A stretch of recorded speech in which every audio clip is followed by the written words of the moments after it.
Shalom. Hallelujah. सब लोगों को प्रभु यीशु का नाम से मैं स्वागत करता हूं।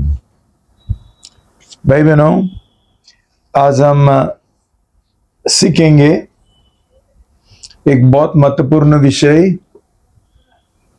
वो है प्रभु यीशु मसीह कभी वापस आएगा। When Jesus will come back? When will be his second coming? और संसार का अंत, युग का अंत कभी होगा? When will be the end of the world or end of the age? इसके बारे में आज हम सीखेंगे और मनन करेंगे और पढ़ेंगे मैथ्यू 24:36-44। मत्ती अध्याय 24 पद 36 से लेकर 44 तक।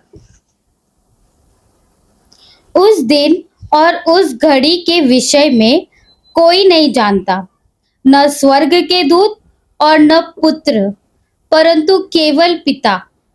जैसे नूह के दिन थे, वैसा ही मनुष्य के पुत्र का आना भी होगा।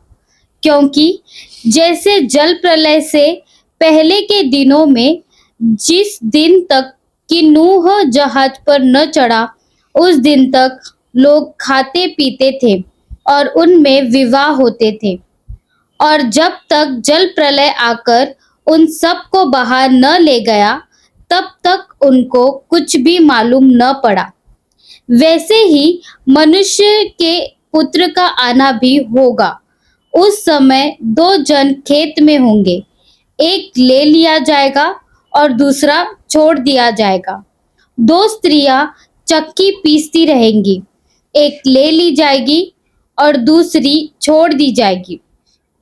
इसलिए जागते रहो, क्योंकि तुम नहीं जानते कि तुम्हारा प्रभु किस दिन आएगा। परंतु ये जान लो कि यदि घर का स्वामी जानता होता कि चोर किस पहर आएगा, तो जागता रहता और अपने घर में सेंध लगने न देता।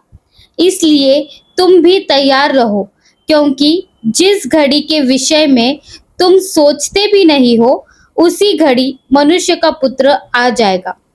ये प्रभु का शब्द है। प्रभु को धन्यवाद। आइए इस वक्त हम प्रभु के शब्द के लिए, पिताजी के लिए और YouTube से सुनने वाले हर एक लोगों के लिए प्रार्थना करें। प्रभु धन्यवाद देते प्रभु यीशु, महान परमेश्वर, राजाओं के राजा, आपका ये सच्चाई के लिए, जो ये सच्चाई आपने हमारे ऊपर प्रकट किया। प्रभु बहुत धन्यवाद देते प्रभु यीशु। मांगते प्रभु जो आज हम सीखने वाले प्रभु यीशु, कि प्रभु जल्द ही प्रभु आपका दूसरा आगमन होने वाला है प्रभु यीशु। और आज भी हम प्रभु यीशु हमारे जीवन में प्रभु, हमारे दिल में प्रभु यीशु आपका पहला आगमन भी नहीं हुआ है प्रभु। ये हमारी लापरवाही की वजह से प्रभु हमको क्षमा करना प्रभु। सच में प्रभु आज जितने लोग सुनेंगे प्रभु, पहले प्रभु यीशु मुलाकात के द्वारा प्रभु, आज आप उनको आपका पहला मुलाकात और पहला आगमन उनके दिल में देना प्रभु यीशु, ताकि प्रभु वो दूसरे आगमन के लिए तैयार हो जाए प्रभु यीशु। सच में ये तैयारी कैसे करनी है उस सीखने के लिए प्रभु आज हम सबको मदद करना। पिताजी को आपके हवाले करते हैं प्रभु यीशु, आपका अभिषेक उनके ऊपर उंडे लेना प्रभु, और उनके द्वारा आप हम सब से बात करते, इसलिए धन्यवाद। प्रार्थना प्रभु यीशु आपके नाम से मांगते, आमीन। शालोम। हालेलुया। भाई बहनों, सब लोगों का दिल में ये सवाल है, ये संसार का अंत कभी होगा?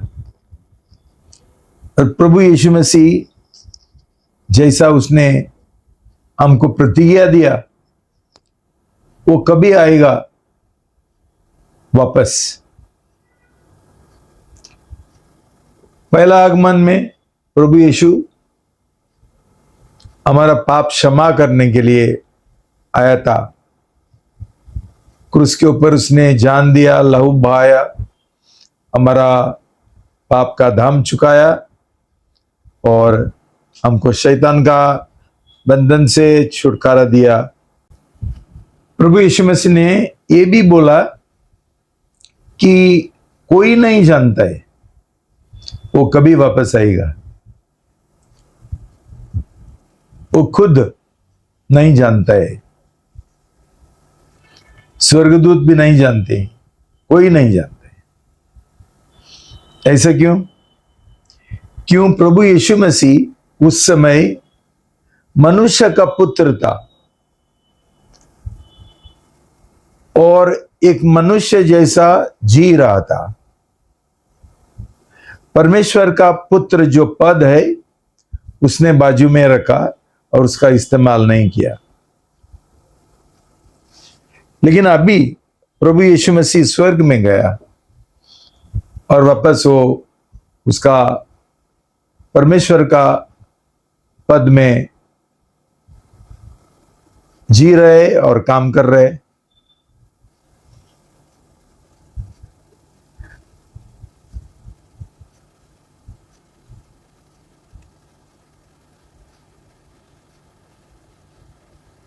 मैं ये विश्वास करता हूं कि प्रभु यीशु मसीह का दुल्हन जरूर जानेगी प्रभु यीशु मसीह कभी आएगा। दूल्हा उसको बताएगा। हम पढ़ेंगे 1 Thessalonians 5, 1-11। 1 थिस्सलुनी अध्याय 5 पद 1 से लेकर 11 तक। पर हे भाइयों, इसका प्रयोजन नहीं कि समयों और कालों के विषय में तुम्हारे पास कुछ लिखा जाए, क्योंकि तुम आप ठीक जानते हो कि जैसा रात को चोर आता है, वैसा ही प्रभु का दिन आने वाला है, जब लोग कहते होंगे कुशल है और कुछ भय नहीं, तो उन पर एकाएक विनाश आ पड़ेगा, जिस प्रकार गर्भवती पर, और वे किसी रीति से न बचेंगे। पर हे भाइयों, तुम तो अंधकार में नहीं हो कि वह दिन तुम पर चोर के समान आ पड़े, क्योंकि तुम सब ज्योति की संतान और दिन की संतान हो। हम न रात के हैं न अंधकार के हैं। इसलिए हम दूसरों के समान सोते न रहे, पर जागते और सावधान रहे, क्योंकि जो सोते हैं वे रात ही को सोते हैं, और जो मतवाले होते हैं वे रात ही को मतवाले होते हैं। पर हम जो दिन के हैं, विश्वास और प्रेम की झिलम पहनकर और उद्धार की आशा का टोप पहनकर सावधान रहे, क्योंकि परमेश्वर ने हमें क्रोध के लिए नहीं, परंतु इसलिए ठहराया है कि हम अपने प्रभु यीशु मसीह के द्वारा उद्धार प्राप्त करें।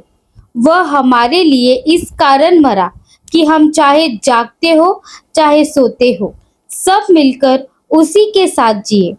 इस कारण एक दूसरे को शांति दो और एक दूसरे की उन्नति का कारण बनो, जैसा कि तुम करते भी हो। शालोम। भाई बहनों, प्रभु का वचन साफ साफ बोलता है कि प्रभु यीशु मसीह चोर का समान आएगा। लेकिन किन के लिए? जो अविश्वासी है, जिनका उद्धार नहीं हुआ, जिनका नया जन्म हुआ। तो इसलिए ये लोग नहीं जानेंगे कभी प्रभु यीशु मसीह आ रहा है। लेकिन जो प्रभु यीशु मसीह का दुल्हन है, जो दीन का लोक है, ये लोगों को जरूर मालूम पड़ेगा। क्यों? ये लोग दुल्हन कभी सोता ही नहीं, सोती नहीं। क्यों? दुल्हन हमेशा ये दिल में तमन्ना लेकर बैठती है, कभी मेरा दूल्हा वापस आएगा मुझे लेने के लिए, और कभी उसका शादी ताई हो जाएगी। तो भाई बहनों, हम ये हमारा दिल में ठाई करना चाहिए कि दुल्हन बनना, नया जन्म मुलाकात के द्वारा होते हुए कैसा हम ये जीवन, दुल्हन का जीवन जीना है। सोते हुए नहीं है, जागते हुए हमेशा। ये हम जांचना चाहिए, हम सचमुच दुल्हन है क्या, और हमारा दिल में ये तमन्ना है क्या कि हम हमारा दूल्हा के लिए इंतजार कर रहे, जैसा ये 5 कुंवारी, बुद्धिमान कुंवारी कर रहे थे। ये महत्वपूर्ण बात है, हमारा तैयारी। लेकिन ये भी मैं बोलना चाहता हूं, सब लोग, वो सब दुल्हन दूसरा आगमन तक शायद जिंदा नहीं रहेंगे। तो उनका दूसरा आगमन कभी होगा? उनका मौत उनका दूसरा आगमन है। एक जबी दुल्हन मरने वाली है, उसका मौत का दिन आ गया, प्रभु यीशु मसीह खुद उसको लेने के लिए आएगा,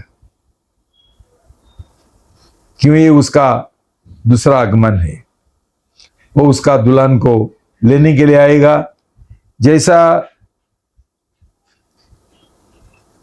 हमारा स्टीफन, जब भी वो मरने वाला था, वो उसको मार रहे थे, तभी उसने दर्शन देखा कि प्रभु यीशु मसीह पिताजी का राइट हैंड में बैठा है और खड़ा हुआ है उसको एक स्वागत करने के लिए। तो भाई बहनों, ये दुल्हन का महान सौभाग्य है। तो यहां जब भी ज्योति का पुत्र बोलता है, दीन का पुत्र बोलते हैं, ये सिर्फ और सिर्फ दुल्हन है जिनका सही नया जन्म हुआ। भाई बहनों, एक बात मैं तुमको बोलना चाहता हूं कि 1-2 दिन हुआ, इज़राइल और ये फिलिस्ती लोग है, पैलेस्टीनियन, उनका बीच में एक पीस एग्रीमेंट हुआ, शांति का एक एग्रीमेंट हुआ। और अभी सब लोग बोलता है कि एट लास्ट, अंत में वहां मिडिल ईस्ट शांति आ गई है हमेशा के लिए। लेकिन आपने सुना है प्रभु यीशु मसीह का वचन क्या बोलते हैं? पढ़ो, शांति शांति करके ये लोग चिल्लाते हैं तभी। 1 थिस्सलुनीयंस 1 थिस्सलुनी 5:3, जब लोग कहते होंगे कुशल है और कुछ भय नहीं। कुशल नहीं है, शांति, और कोई नाश नहीं है, विनाश नहीं है। ओके, तभी तो उन पर एकाएक विनाश आ पड़ेगा। तुरंत विनाश आ पड़ेगा। शांति शांति करके अभी तुमने देखा होगा टीवी के, और सब लोग नाच रहे हैं, फिलिस्ती लोग नाच रहे हैं, क्यों? उनका जो बंदी थे, जेल में थे, उनको छुटकारा मिला। और यहूदी लोग, इज़राइल का लोग जो उनको गिरफ्तार किया था ये लोगों ने, ये लोग भी, उनको भी छुटकारा मिला। तो सब लोग खुश है, खुश खुश खुश, शांति शांति शांति। लेकिन जल्द युद्ध शुरू होने वाला है और फिर एक बार नाश होने वाला है। क्यों? भाई बहनों, शांति सिर्फ प्रभु यीशु से आता है। वो शांति का राजकुमार है। प्रभु का, यीशु का बिना कोई शांति नहीं मिलती। और ये लोगों को ये लोग प्रभु यीशु मसीह को उनका मसीह ये रूप से अभी तक स्वीकार उन्होंने नहीं किया, उसके ऊपर विश्वास नहीं करते। शालोम। हालेलुया। वहां लिखा है कि अंतिम दिन नूह का दिन का जैसा होगा। हम पढ़ेंगे जेनेसिस 6:1-5 और आगे। उत्पत्ति अध्याय 6 पद 1 से 5 और आगे। फिर जब मनुष्य भूमि के ऊपर बहुत बढ़ने लगे और उनके बेटियां उत्पन्न हुई, तब परमेश्वर के पुत्रों ने मनुष्य की पुत्रियों को देखा कि वे सुंदर है, और उन्होंने जिस जिसको चाहा उनसे विवाह कर लिया। तब यहोवा ने कहा, मेरा आत्मा मनुष्य से सदा लौ विवाद करता न रहेगा, क्योंकि मनुष्य भी शरीर ही है। उसकी आयु 120 वर्ष की होगी। उन दिनों में पृथ्वी पर दानव रहते थे, और इसके पश्चात जब परमेश्वर के पुत्र मनुष्य की पुत्रियों के पास गए, तब उनके द्वारा जो पुत्र उत्पन्न हुए वे शूरवीर होते थे, जिनकी कीर्ति प्राचीन काल से प्रसिद्ध है। यहोवा ने देखा कि मनुष्य की बुराई पृथ्वी पर बढ़ गई है, और उनके मन के विचार में जो कुछ उत्पन्न होता है वह निरंतर बुरा ही होता है। और यहोवा पृथ्वी पर मनुष्य को बनाने से पछताया, और वह मन में अति खेदित हुआ। तब यहोवा ने कहा, मैं मनुष्य को जिसकी मैंने सृष्टि की है पृथ्वी के ऊपर से मिटा दूंगा। शालोम। हालेलुया। भाई बहनों,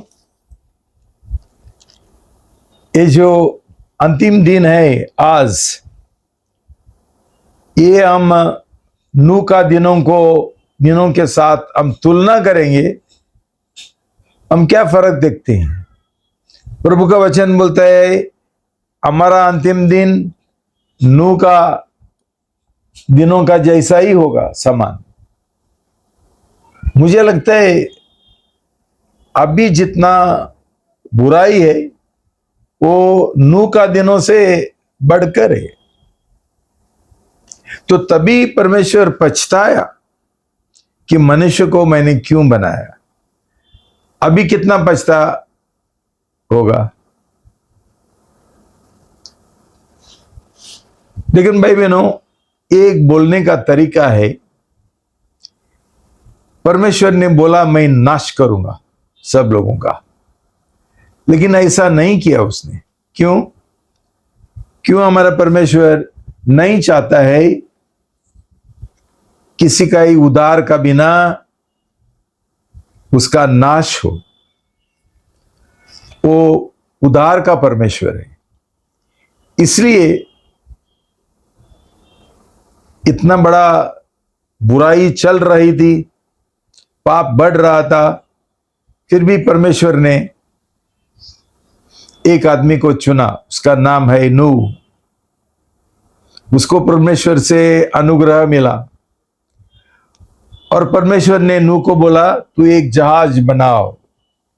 उसको मेजरमेंट्स दिया, नाप दिया, सब कुछ दिया, और वो बेचारा विश्वास के साथ ये काम उसने हाथ में लिया। जैसा वो काम कर रहा था जहाज बनाने का, लोग आके उसका मस्करी करते थे, क्यों तो ये जहाज बना रहे, 100 साल हो गया कभी बारिश का बूंद भी नहीं गिरा, और मजाक कर रहे थे। और उसने तभी उनको संदेश दिया जो परमेश्वर ने उसको दिया था, कि परमेश्वर बहुत क्रोधित है और तुम्हारा नाश करना चाहता है, तुम पाप का पश्चाताप नहीं करेंगे तो। लेकिन किसी ने ही पश्चाताप नहीं किया। जहाज बांध के पूरा हो गया, लेकिन कोई भी पश्चाताप करते हुए ये जहाज में भीतर गया नहीं। तो क्या हुआ? परमेश्वर ने बोला, जानवरों का कई जोड़ी और पक्षियों का कई जोड़ी ये जहाज में उनको डाल दो और बाद में जहाज बंद करो। भाई बहनों, सिर्फ नूह और उसका परिवार को एक सौभाग्य मिला ये जहाज में जाने के लिए, और हर एक तरीका का जानवर और पक्षियों को। जैसा नूह अंदर गया, जहाज पूरा कंप्लीट हो गया, पूरा हो गया और दरवाजा बंद हो गया, तभी बाढ़ का बारिश शुरू हो गया। तभी ये सब पापी लोगों को मालूम पड़ा कि जो नूह बोल रहा था वो सही है। भाई बहनों, हमारा अंतिम दिनों में भी वही सही है। राज का सुसमाचार प्रचार करना है, लेकिन आज कोई भी बराबर ये राज का सुसमाचार प्रचार नहीं करते हैं। ये लोग उनका खुद का तरीका का एक वेगड़ा, एक अलग सुसमाचार प्रचार कर रहे हैं। और परमेश्वर का वचन बोलता है पौलुस के द्वारा कि एक स्वर्गदूत भी आके ऐसा सुसमाचार प्रचार करेगा जो पौलुस ने प्रचार नहीं किया, वो झूठा सुसमाचार है और ये लोग श्रापित है। भाई बहनों, अब जानते हैं आज का सुसमाचार क्या चल रहा है। सब गलत सुसमाचार। सुसमाचार है सिर्फ चंगाई का और उन्नति का, प्रोस्पेरिटी का और समृद्धि का। भाई बहनों, ये सब खोटा झूठा सुसमाचार है, इसलिए किसी का उद्धार होता ही नहीं आजकल। सही नया जन्म कैसा होना है कोई सिखाता ही नहीं है। राज का सुसमाचार कोई जानता ही नहीं है कि हमारा परिस्थिति इतना बेकार हो गया। और प्रभु ने साफ साफ बोला, जब तक राज का सुसमाचार पूरा विश्व में प्रचार नहीं होगा, एक गवाही का तौर से संसार का युग का अंत नहीं होने वाला है। इसका मतलब क्या है कि जैसा नूह का दिनों में जब तक जहाज तैयार नहीं होगा और उसका दरवाजा बंद नहीं होगा, जब तक नूह ये पश्चाताप का संदेश लोगों को नहीं देगा, उनको चेतावनी नहीं देगा, प्रभु परमेश्वर ये बाढ़ नहीं भेज सकता था। वैसा ही आज प्रभु यीशु मसीह आने के लिए तैयार है, लेकिन उसको रोकने वाले कौन है? ये झूठा खलीसिया।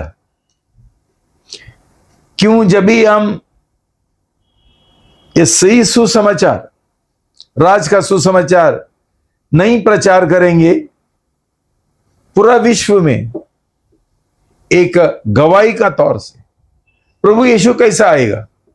प्रभु ने बोला नहीं, संसार का अंत नहीं होगा। क्यों? परमेश्वर किसी को एक बहाना नहीं देना चाहता है कि मैंने कभी ये सही सुसमाचार सुना नहीं है। लेकिन एक बार जब भी हम प्रचार करेंगे, ये लोग माने और ना माने, ये उनका जिम्मेदारी है। जब भी न्याय होगा, ये लोग बहाना नहीं दे सकेंगे, हमने नहीं सुना। तो इसलिए प्रभु यीशु मसीह चाहता है सब लोग सुने ये राज का सुसमाचार।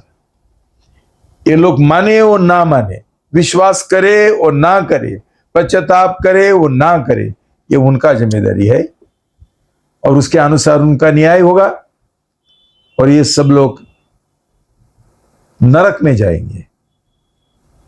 ये जो मसीह लोग बिना पश्चाताप, बिना 100% समर्पण बपतिस्मा लेता है, ये लोगों का नया जन्म होता ही नहीं है और ये लोग भी नरक में जाएंगे। ये कोई बोलता ही नहीं उनको,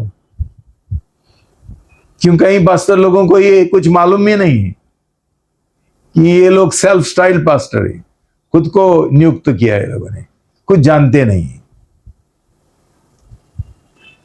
तो भाई बहनों,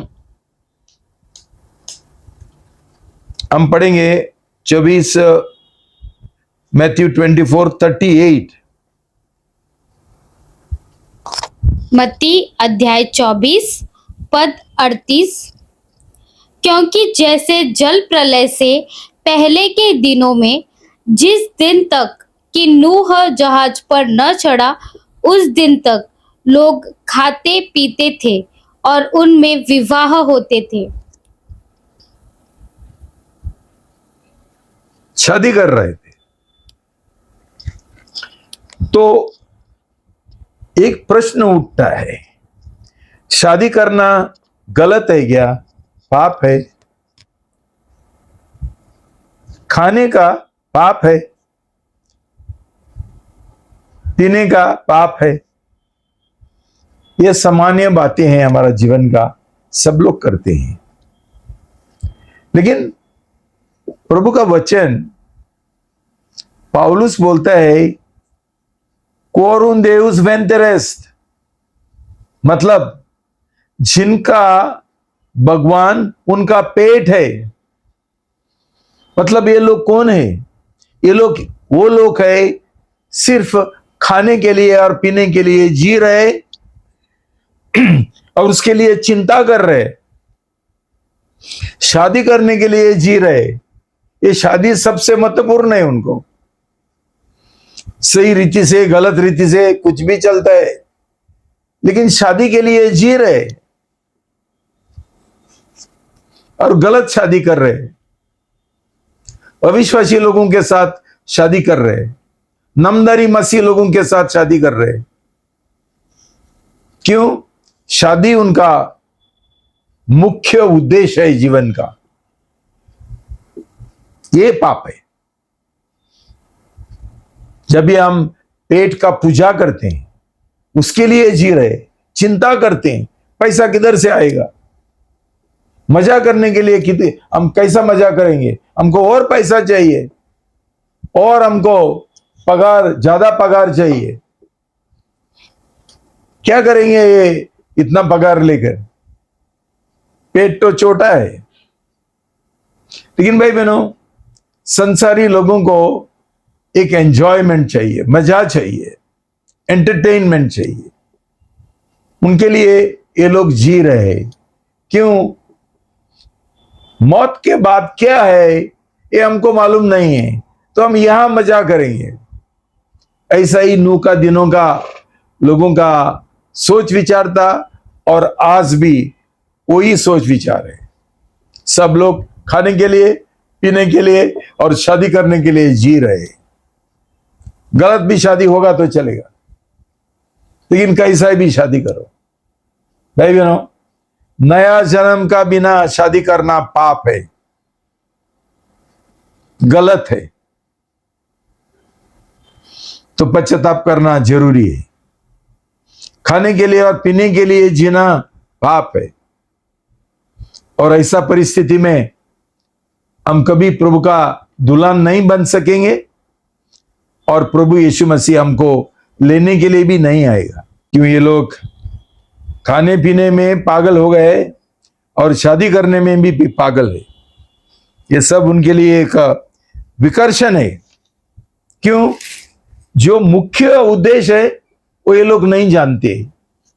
परमेश्वर ने मनुष्य को क्यों बनाया? क्यों? वो परमेश्वर उसका स्वर्गीय राज पृथ्वी पर स्थापित करना चाहता है। और कौन करेगा?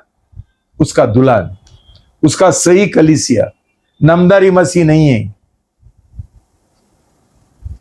ये हम ध्यान में रखना और उसके ऊपर मनन करना और उसके अनुसार जीना बहुत गंभीर बात है, महत्वपूर्ण बात है। भाई बहनों, जल प्रलय, नूह का समय एक परमेश्वर का सजा था ये पापी लोगों के लिए। आज भी वैसा ही है।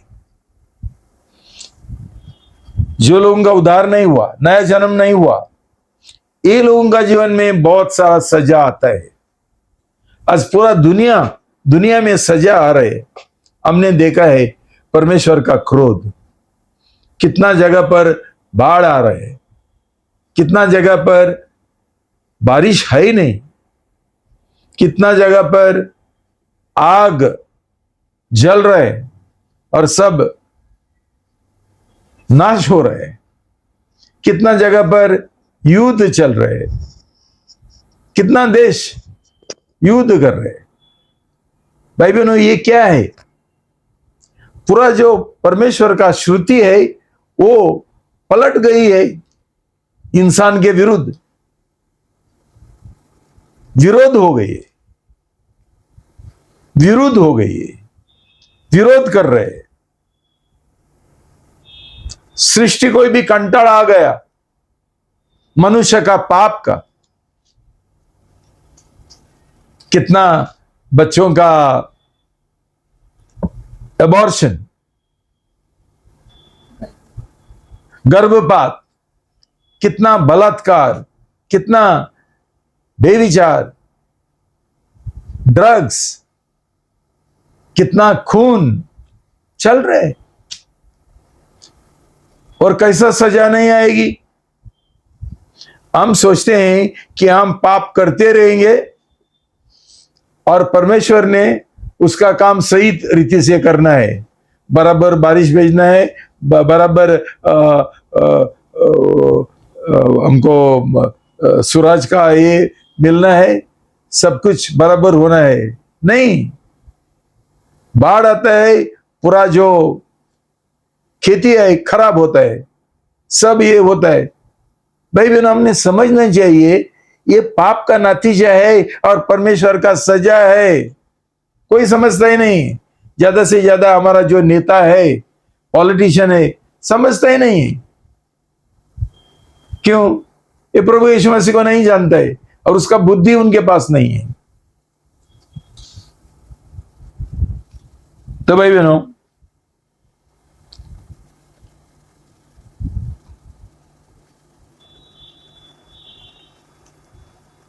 तो पश्चाताप बहुत जरूरी है।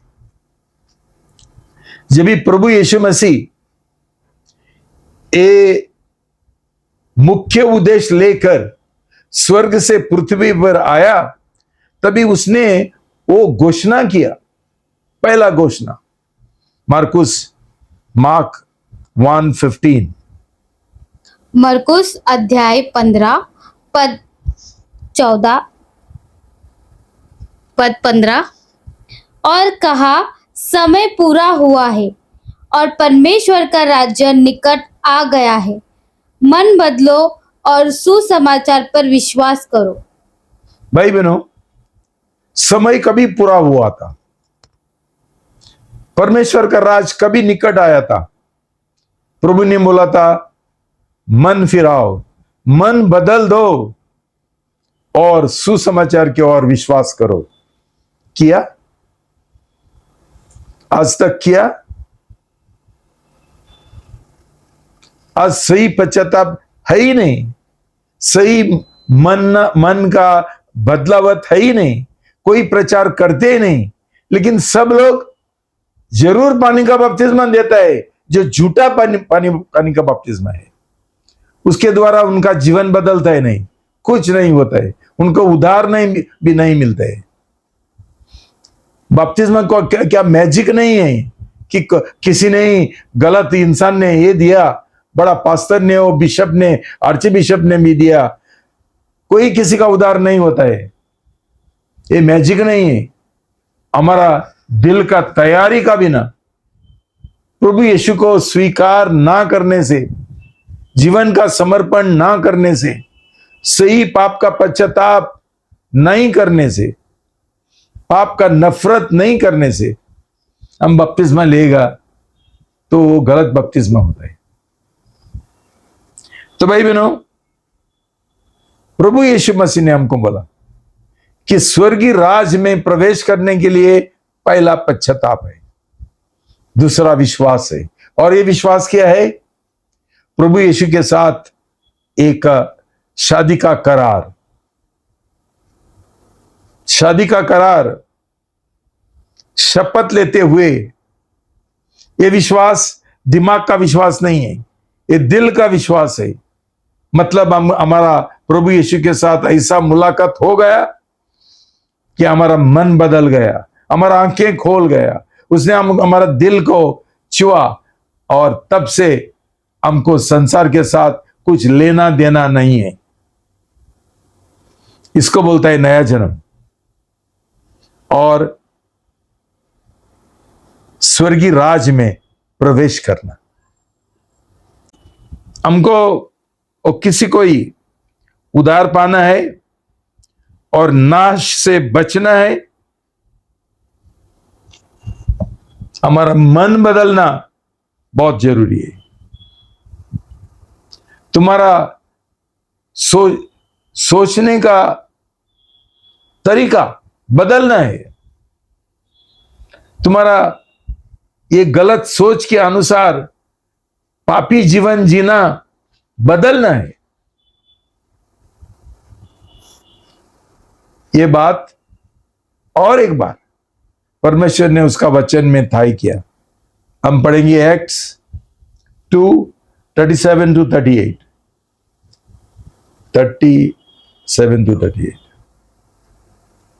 प्रेषितों के काम अध्याय 2 पद 37 और 38। तब सुनने वालों के हृदय छिद गए और वे पतरस और शेष प्रेषितों से पूछने लगे, हे भाइयों, हम क्या करें? पतरस ने उनसे कहा, मन बदलो और तुम में से हर एक अपने अपने पापों की क्षमा के लिए यीशु मसीह के नाम से बपतिस्मा ले, तो तुम पवित्र आत्मा का दान पाओगे। शालोम।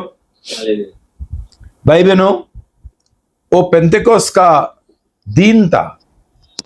मतलब पवित्र आत्मा उस दिन सब लोगों की ओर परमेश्वर ने उंडेला। प्रभु यीशु मसीह स्वर्ग में गया और उसने ये प्रतिज्ञा दिया था कि मैं जाने के बाद पवित्र आत्मा को भेजूंगा। और उस दिन पेत्रोस ने लोगों को बराबर समझाया कि तुम लोगों ने जो क्रूस के ऊपर मारा वो खूनी नहीं था, वो परमेश्वर का पुत्र था, जो हमको परमेश्वर ने प्रतिज्ञा दिया था कि हमारे लिए वो एक मसीह भेजेगा। लेकिन जब भी वो मसीह आ गया, सब लोगों ने उसको इनकार किया। यहूदी लोगों ने, जिनको नबुआत के द्वारा सब नबी लोगों ने बोला था कि मसीह आने वाला है, वो मसीह ऐसा ऐसा होगा, लेकिन उन्होंने पहचाना नहीं। उल्टा उसके ऊपर आरोप डाल के उसको खूनी का रूप से उसको मार डाला, क्रूस के ऊपर चढ़ाया। भाई बहनों, आज भी वही चल रहे। प्रभु यीशु मसीह को एक ही सच्चा और जीवित परमेश्वर का रूप से कोई ग्रहण करने के लिए तैयार नहीं। ये बोलता है शायद एक भगवान है, हमारा तो कितना कोटि कोटि भगवान है, और शैतान ने इतना सारा भगवान और धर्म लोगों को दिया उनको बहकवाने के लिए, तो मट्टी का पुतले बना के उनको भगवान मानते हैं। कितना शर्म का बात है। जब भी परमेश्वर ने हमको एक जीवित और सच्चा परमेश्वर मसीह उद्धारकर्ता हमको उसने दिया, तो जब भी ये संदेश उन्होंने सुना, उनका प्रतिक्रिया क्या था? उन्होंने पूछा हम क्या करें भाई साहब, अभी क्या करें? और पेत्रोस ने फिर एक बार वो जो मुख्य मुद्दा है वो उनको बताया, पश्चाताप करो, मन बदल दो। मतलब क्या है? तुम पहला सोचते थे कि वो एक पापी है, वो खूनी है, लेकिन अभी तुम्हारा मन बदल दो। वो ऐसा वैसा मनुष्य नहीं है, वो परमेश्वर का पुत्र है, जो हमारे लिए मनुष्य बनकर आया और हमारा पाप खुद के ऊपर उठाकर उसने हमारा पाप का दाम चुकाया, उसका कष्टों के द्वारा, लहू के द्वारा और मौत के द्वारा क्रूस के ऊपर। जब भी वैसा हम प्रभु यीशु मसीह के और विश्वास करते हैं और पश्चाताप करते हैं, तभी वो बपतिस्मा लेने का सही चीज बनता है, और ये बपतिस्मा के द्वारा हमको पाप का क्षमा भी मिलती है।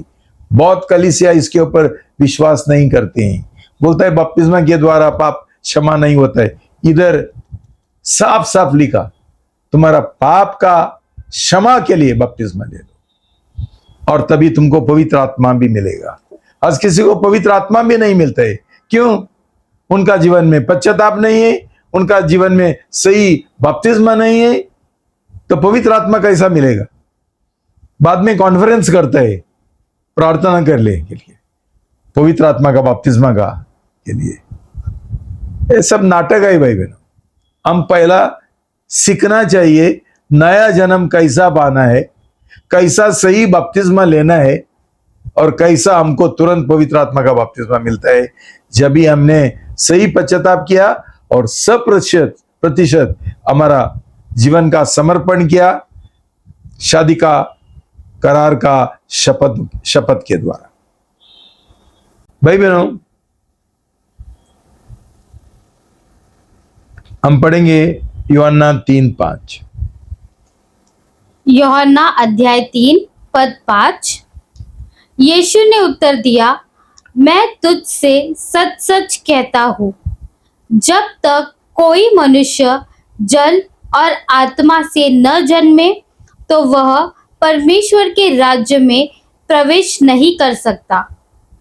भाई बहनों, क्यों जब तक? बाद में प्रभु ने बोला नया जन्म पाना आवश्यक है। क्यों नया जन्म? हम जानते हैं हमारा पहला जन्म शारीरिक जन्म है। जब भी शादी के बाद माँ बाप का शारीरिक संबंध के द्वारा बच्चे पैदा होते हैं, लेकिन जब भी हम पैदा होते हैं हम पापी पैदा होते हैं। आदम का पाप हमको लागू होता है। उस समय हमारा आत्मा मुर्दा है, हमारा प्राण मुर्दा है, हमारा देह पापी है। तो अभी हमको फिर एक बार परमेश्वर का स्वर्गीय राज में प्रवेश करना है, तो हमारा पूरा नया जन्म होने गए, हमारा जीवन नया बनना है, हमारा संस्कृति बदलना है, हमारा परंपरा बदलना है, हमारा जीने का तरीका ही बदलना है। भाई बहनों, आज मसीह लोगों को देखो जो खुद को मसीह बोलते हैं, क्रिश्चियन बोलते हैं, कुछ बदलावट है क्या? ये अविश्वासी लोगों से बदतर है, खराब है, दुख की बात है। प्रभु ने हमको बोला था तुम ये दुनिया का ज्योति है और नमक है। आज मसीह लोग ज्योति भी नहीं है, नमक भी नहीं है, अंधकार है कि उनका जीवन का जो गवाही है इतनी बेकार है। लेकिन जाते हैं हर रविवार को टाइम पास के लिए चर्च में, और क्या गाना गाते हैं, क्या प्रचार चलता है, क्या मालूम क्यों सब गलत लोग पास्टर बन गए हैं। तो भाई बहनों, हमने ये समझना चाहिए, प्रभु बोलता है कोई भी परमेश्वर का राज में प्रवेश नहीं कर सकते हैं। नया जन्म पाना है। नया जन्म मतलब क्या है? जो लोग पापी है वो लोग नीतिमान बनना है। ये नीति महत्व प्रभु यीशु का है जो उसने क्रूस के ऊपर हमको दिलाया। हमने वो हासिल करना है अनुग्रह से, प्रभु यीशु के ऊपर विश्वास करते हुए। तभी हम प्रभु यीशु में आते हैं, हमारा नया जन्म होता है, हमारा आत्मा जिंदा होता है, हम परमेश्वर का पुत्र बनते हैं, संतान बनते हैं। जैसा यूहन्ना 1:11 में लिखा है, जो प्रभु को यीशु को स्वीकार करता है उनको ही अधिकार मिलता है परमेश्वर का संतान बनने के लिए, पुत्र बनने के लिए। कोई भी बोलता है मैं परमेश्वर का संतान हूं, कौन सा हिसाब से? तो भाई बहनों, नया जन्म का समय हमको प्रभु यीशु मसीह का नीतिमत्व का वस्त्र मिलता है, दान मिलता है, उदार का दान मिलता है, नया जन्म का दान मिलता है। क्यों? उस समय सही पश्चाताप और सही समर्पण के द्वारा, शादी के द्वारा, बपतिस्मा का समय हमारा जो पुराना मनुष्य है, आदम का वो जो स्वभाव है, चरित्र है, शैतान का जो चरित्र है, वो प्रभु यीशु मसीह क्रूस के ऊपर चढ़ाता है और मार डालता है ताकि हमारा पाप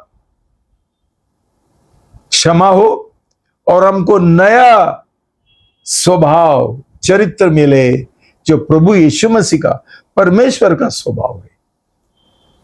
ये स्वभाव को नीतिमत्व बोलते हैं, righteousness, the nature of God. ऐसा शुरुआत है कि वचन बोलता है कि प्रभु परमेश्वर हमारा जो पत्थर का दिल निकाल के हमको नया दिल, शरीर का दिल बिठाता है। क्यों? ये जो हमारा पापी दिल है, ये कठोर दिल है, ये पत्थर का दिल है, ये शैतान का दिल है, ये आदम का दिल है। हम कैसा दो स्वभाव लेकर जी सकते हैं? एक शैतान का भी स्वभाव अंदर है, परमेश्वर का भी स्वभाव अंदर है। ये लोगों को अभी तक कुछ समझा नहीं। भाई बहनों, हमको बोलता है हम नया सृष्टि है, नया रचना है। हम पढ़ेंगे 2 कुरिन्थियों अध्याय 5 पद 17। इसलिए यदि कोई मसीह में है तो वह नई रचना है, पुरानी बातें बीत गई है, देखो सब बातें नई हो गई है। भाई बहनों, हम खुद को देखेंगे इस समय, क्या बीत गया, क्या पुराना बीत गया हमारा जीवन में और हमने नया सृष्टि बन गया। क्या बदलावत है हमारा स्वभाव का? वही घमंड, वही गुस्सा, वही नौकरी का प्रेम, नौकरी का पागलपन और पैसा का लालच अभी भी है। जांच लो तुम्हारा दिल में, कौन सा हिसाब से बोलते हैं हम लोग हमारा नया जन्म हुआ? तुम्हारा यीशु दिमाग का यीशु है, दिल का यीशु नहीं है। कोई परिवर्तन हो ही नहीं सकते। ज्यादा से ज्यादा हमको ये बोल सकते हैं कि हम धार्मिक मसीह है, जो यीशु का नाम लेते हैं। धार्मिक मसीह ने उद्धार नहीं पाया, उनका जीवन में नीतिमत्व नहीं है और ये स्वर्ग में नहीं जाएंगे, उनका उद्धार नहीं होगा, ये नरक में जाएंगे सब जो धार्मिक मसीह है। क्यों प्रभु बोलता है हम नया है। हम समझता है क्या नया क्या मतलब क्या है? पुराना जो गाड़ी है उसको नया पेंट लगाया और जो उसको ये था क्या ठोका था वो थोड़ा निकाल दिया, सब अभी अच्छा दिखता है, वो नया होता है। हम ऐसा लोग है, पुराना गाड़ी जो ठीक किया गैराज में लेकिन नया नहीं बना। हमारा जीवन में नया का मतलब है बिल्कुल आत्मिक परिवर्तन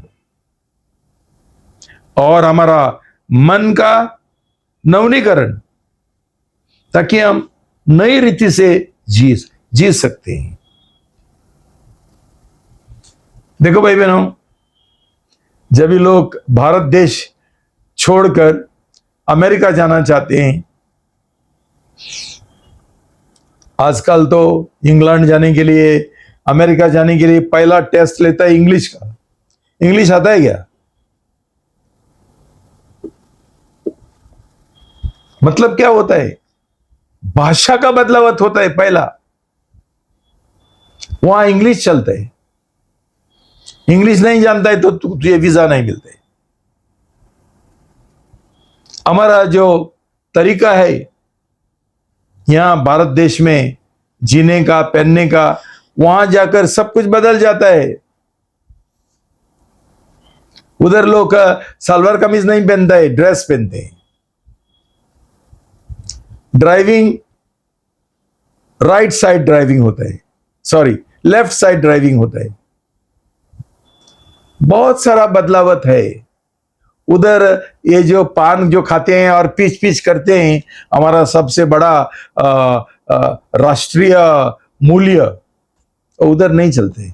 इसलिए ये लोग अभी हमको वीजा देने का बंद कर दिया।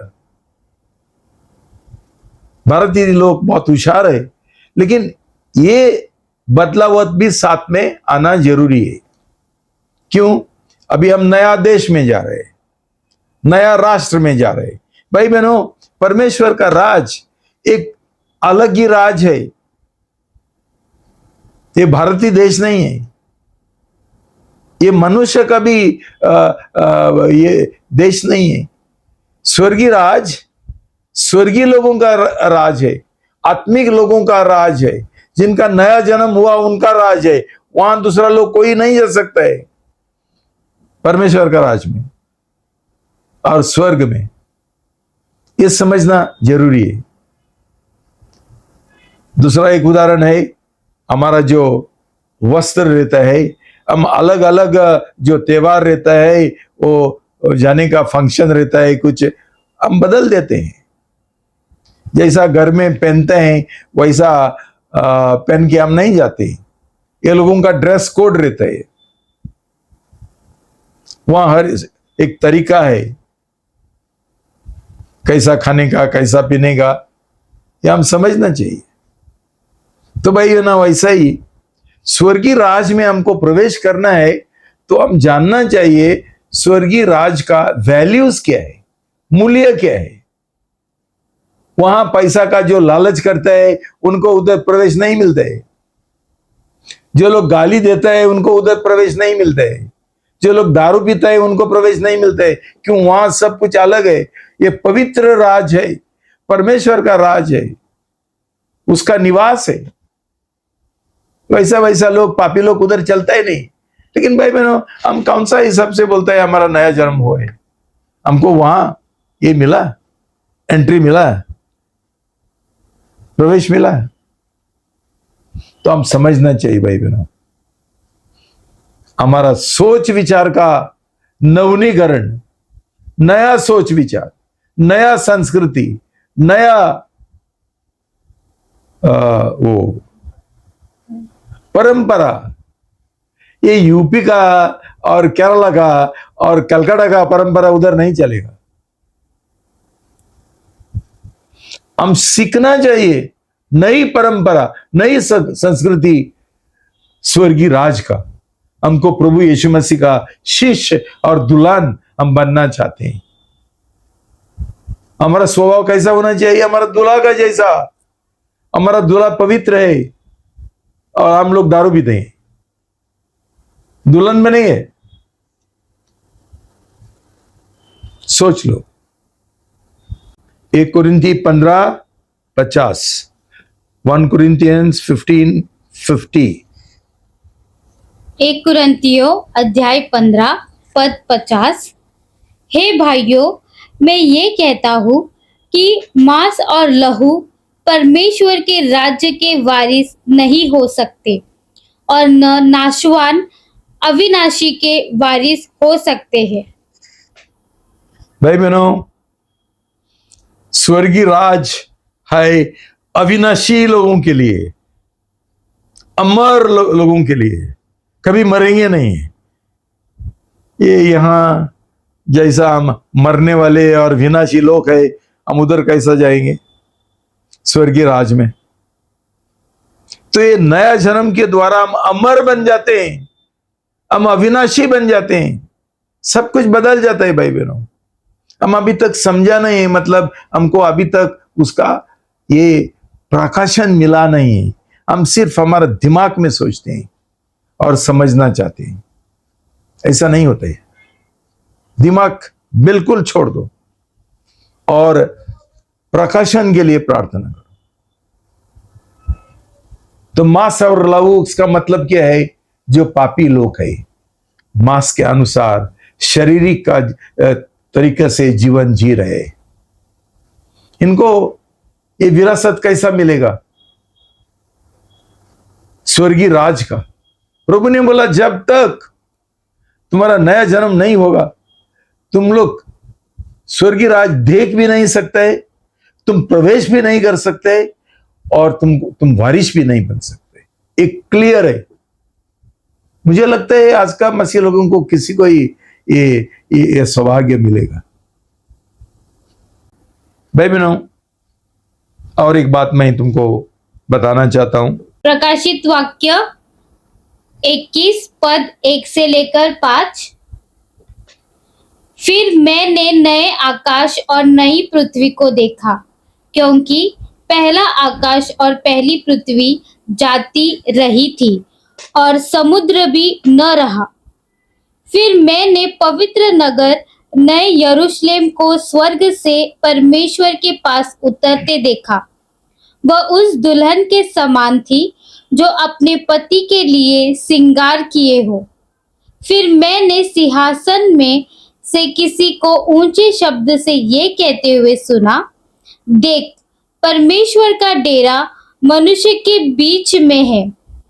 वह उनके साथ डेरा करेगा और वे उसके लोग होंगे और परमेश्वर आप उनके साथ रहेगा और उनका परमेश्वर होगा। वह उनकी आंखों से सब आंसू पोंछ डालेगा और उसके बाद मृत्यु न रहेगी और न शोक, न विलाप, न पीड़ा रहेगी। पहली बातें जाती रही। जो सिंहासन पर बैठा था उसने कहा, देख, मैं सब कुछ नया कर देता हूँ।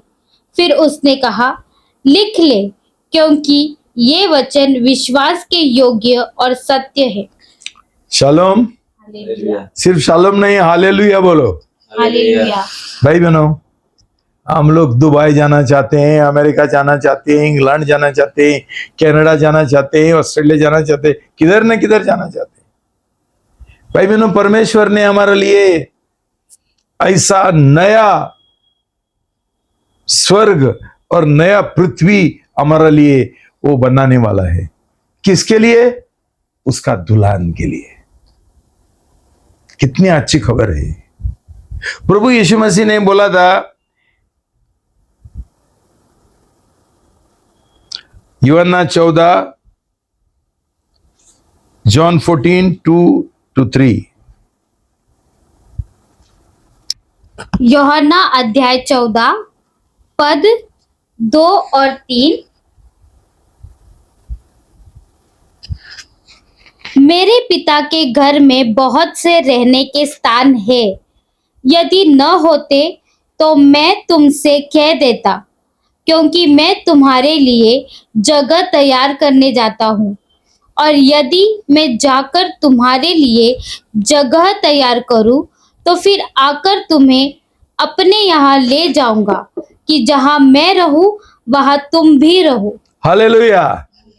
भाई बहनों देखो, ये अंतिम भोजन का समय था और शिष्य लोग कितना घबर गए थे, नर्वस हुए थे, बहुत निराशा में थे। उनको उसने बोला, मैं जा रहा हूं तुम्हारा लिए एक अच्छा जगह तैयार करने के लिए, ताकि मेरी दुल्हन हमेशा मेरे साथ रहेगी। डरना मत, ये आश्वासन रखो, मैं वापस आऊंगा तुमको लेने के लिए। ये इतना ही नहीं है, पुराना करार में भी ये परमेश्वर ने वादा किया था।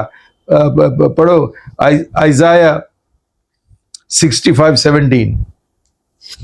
यशाया अध्याय 65 पद 17।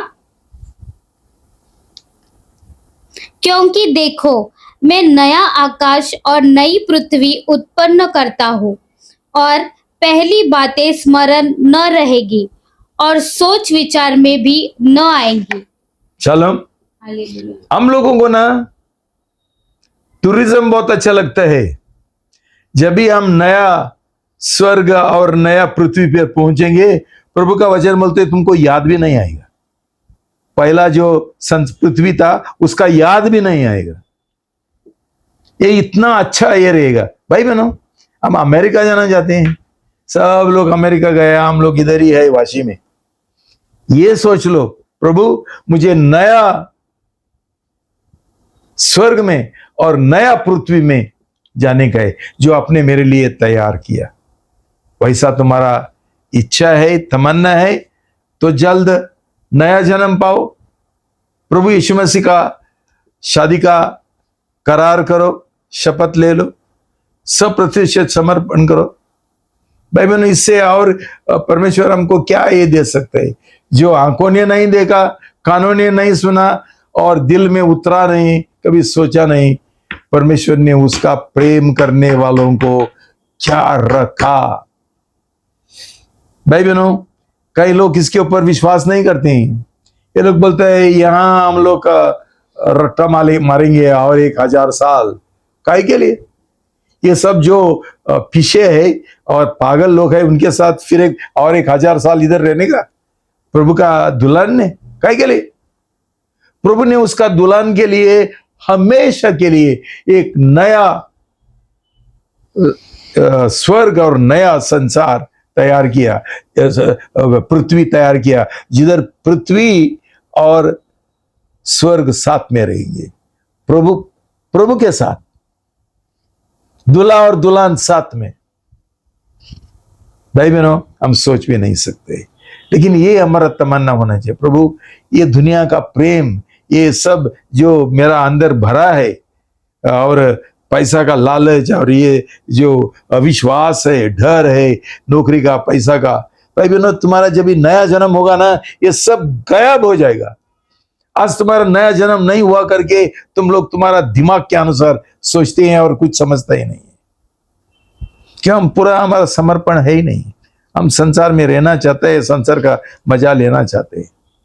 भाई बहनों, इसका पश्चाताप करो, मन बदल दो और ये नया जीवन के लिए आपका तैयारी करो। प्रभु यीशु मसीह आने वाला है, दूसरा आगमन के लिए नहीं है, तो हमारा व्यक्तिगत आगमन के लिए, जब हम मरेंगे, तुम्हारा मौत के लिए ये करो, ये प्रार्थना करो। प्रभु, एक भाई हमारा चर्च में कल संडे वही प्रार्थना कर रहा था, प्रभु मुझे जल्दी लेके जाओ।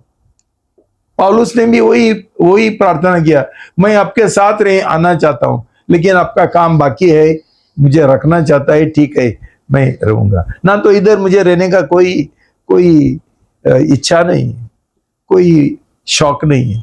ऐसा हमारा दुल्हन का दिल ऐसा होना चाहिए। प्रार्थना करो, प्रभु देगा। हमको इच्छा नहीं है करके हमको परमेश्वर से सौभाग्य नहीं मिलता है, ऐसा नया दिल नहीं मिलता है। हम पुराना ही बातें लेकर जीना चाहते हैं। तो भाई बहनों, ये मेरा प्रार्थना है, ये मेरा तमन्ना है कि प्रभु, और उधर कोई ये नहीं है, दुख नहीं है, कोई आंसू नहीं है, कुछ ये नहीं है, कुछ नहीं है। अरे बाबा, ऐसा जगह हम क्यों छोड़ेंगे, क्यों छोड़ेंगे? भाई बहनों, प्रार्थना करो कि हमको प्रकाशन मिलेगा। ये दिमाग से हम नहीं समझेंगे, इसको प्रकाशन का जरूरी है। प्रार्थना करो। क्यों हमको चाहिए वो नहीं चाहिए, ये संसार खत्म होने वाला है, खत्म होने वाला है। तुम कितना ही नया बिल्डिंग और फ्लैट ले लो और कितना अच्छा नौकरी पकड़ो, आज पकड़ेंगे काल मरेंगे, खत्म। ऐसा ये पृथ्वी है, उसका पीछे हम क्यों जाएंगे, काय के लिए? जब भी इतना सारा परमेश्वर ने बंदोबस्त करके रखा है उसका दुल्हन के लिए, क्या कमी हो जाएगा, क्या हमको नहीं मिलेगा? भाई बहनों, जैसे मैं हमेशा बोलता हूं, हम जब भी परमेश्वर का संतान बनते हैं ना, हम परमेश्वर से प्रार्थना नहीं करते हैं, हम डिमांड करते हैं कि मैं संतान हूं, करना पड़ेगा। आज हमको रोना पड़ता है, काय के लिए? भाई बहनों, ऐसा हमारा जीवन होने के लिए हम प्रार्थना करेंगे।